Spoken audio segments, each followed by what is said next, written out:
పర్వతాలతో చుట్టుముట్టబడిన ఒక చిన్న పట్టణంలో అరుణ్ అనే యువకుడు ఉండేవాడు. ప్రతిరోజు ఉదయం 5 గంటలకు ప్రపంచం ఇంకా నిద్రలో ఉండగానే అతను ఒంటరిగా వీధుల్లో నడుస్తూ కనిపించేవాడు. ఆ నిశ్శబ్ద నడక వెనుక ఒక కథ ఉంది, కానీ అది ఎవ్వరికీ తెలియదు.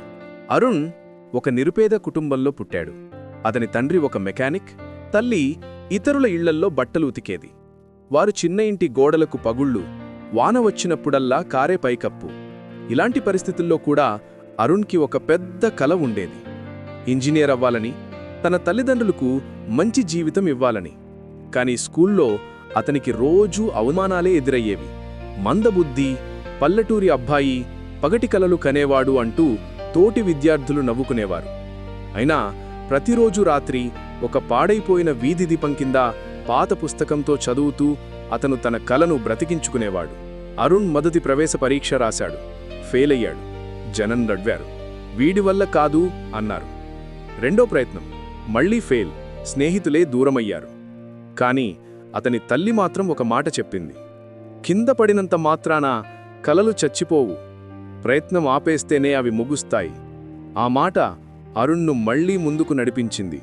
అప్పుడే పెద్ద దెబ్బ తగిలింది. ఒక సాయంత్రం అతని తండ్రి గుండెపోటుతో కుప్పకూలిపోయాడు. ఆస్పత్రి ఖర్చులకు డబ్బు అవసరమైంది. కాని ఇంట్లో ఒక్క రూపాయి కూడా లేదు. అరుణ్కి ప్రపంచం తలక్రిందిలైనట్టు అనిపించింది. కాని అతను ఏడవలేదు, నిరాశపడలేదు. నిశ్శబ్దంగా ఇంటికి వెళ్లి తన తండ్రి పాత టూర్ బాక్స్ని చూసి ఒక నిర్ణయం తీసుకున్నాడు. ఆ రోజు నుండి రాత్రులు అతను పనిచేసేవాడు. బైకులు రిపేర్ చేయడం, హోటల్ టేబులు శుభ్రపరచడం, బరువులు మోయడం. ఏ పని దొరికితే అది చేసేవాడు.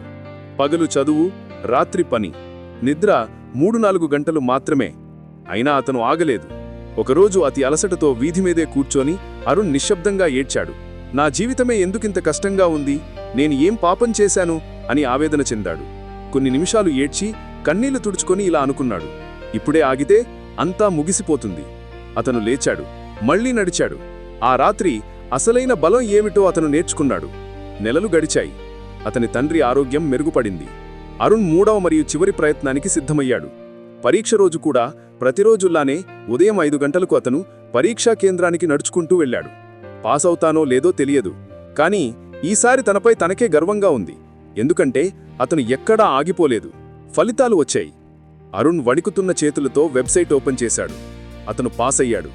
అది చిన్న ర్యాంకు కాదు, టాప్ 3%లో వచ్చింది. పూర్తి స్కాలర్షిప్ వచ్చింది. ఎప్పుడో చూసి నవ్వుకున్న వాళ్లు ఇప్పుడు ఆశ్చర్యంతో చూశారు. తల్లిదండ్రుల కళ్లల్లో ఆనంద బాష్పాలు రాలాయి. అరుణ్ హృదయం గర్వంతో నిండిపోయింది. ఇంజనీరింగ్ కాలేజీలో చేరిన తర్వాత కూడా అతను అలసిపోలేదు. ప్రాజెక్టులు, పోటీలు, ఇంటర్న్షిప్లు అన్నింట్లోనూ అతను ముందుండేవాడు. కంపెనీలు కూడా అతన్ని గమనించాయి. చివరికి గ్రాడ్యుయేషన్ రోజున అతనికో పెద్ద కంపెనీ నుంచి ఆఫర్ లెటర్ వచ్చింది. తాను ఎప్పుడూ ఊహించని జీతంతో. ఏళ్ల తర్వాత ఎవరో అడిగారు: అరుణ్, ఇంత విజయం ఎలా సాధించావు? అతను నవ్వుతూ ఇలా అన్నాడు: నేను తెలివైనవాడిని కాదు కాబట్టి, అదృష్టం ఉన్నవాడిని కాబట్టి కాదు, నేను ఎక్కడ ఆగిపోయినందు కాబట్టి. అలాగే ఒంటరిగా నడిచిన వ్యక్తి ఎవ్వరూ ఊహించనంత దూరం ప్రయాణించాడు. స్టోరీ నుంచి మెసేజ్ ఏంటి?